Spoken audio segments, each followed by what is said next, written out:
This is your Bible Geeks Daily Download into the book, Matthew chapters 14 through 18. Nobody knows the trouble I've seen, says an old spiritual. The song was sung by slaves in the American South, who surely knew its meaning better than most of us. Yet it has continued as a consoling lament for those wearied by life's troubles. In the version I learned growing up, the opening refrain ends with the words, "Nobody knows but Jesus." Those four words make all the difference for me.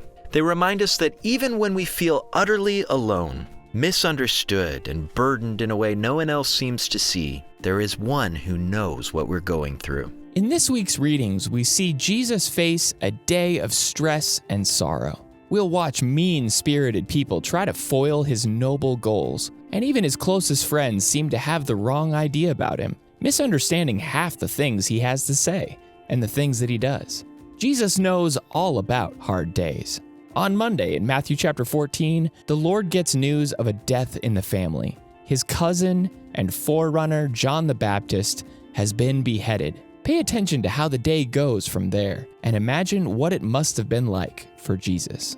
In Matthew 14, verse 13, we read, "Now when Jesus heard this, he withdrew from there in a boat to a desolate place by himself. But when the crowds heard it, they followed him on foot from the towns." Jesus had compassion for those crowds, and he fed them, and then finally he escaped for a long night alone in prayer. It was sometime between 3 a.m. and 6 a.m. when he famously helped Peter walk on water. That miraculous combination of sea crossing and feeding thousands reminds you of Exodus, just another signal of the great deliverance God is working in Jesus. And Jesus knows all about difficult people. On Tuesday in Matthew chapter 15, Jesus faces off again with the Pharisees and the scribes, this time about hand washing and defilement. But in each case, the Lord aims beyond their arguments to give us a broader lens and a deeper truth. Contrast these religious experts with the Gentiles who approach Jesus in faith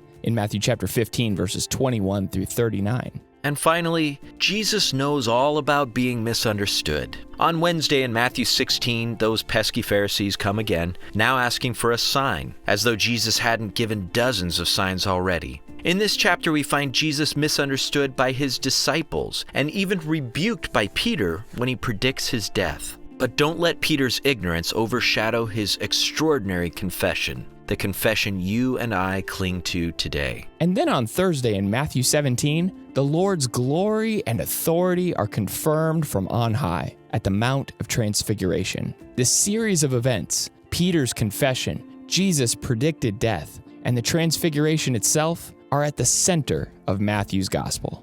All of this misunderstanding leads Jesus to offer a corrective discourse on Friday in Matthew 18. When some of the disciples come to Jesus asking, "Who is the greatest in the kingdom of heaven?" Jesus takes another stab at getting through to them about the kingdom. He says to learn from children, to be willing to cut out anything that tempts you to sin, and to do whatever you can to restore your lost brother. And when Peter asks about forgiving someone 7 times, he tells a story that puts forgiveness into perspective for all of us. So let's find confidence in trouble from Jesus this week as we read Matthew chapters 14 through 18, and may the Lord bless you and keep you today. Shalom.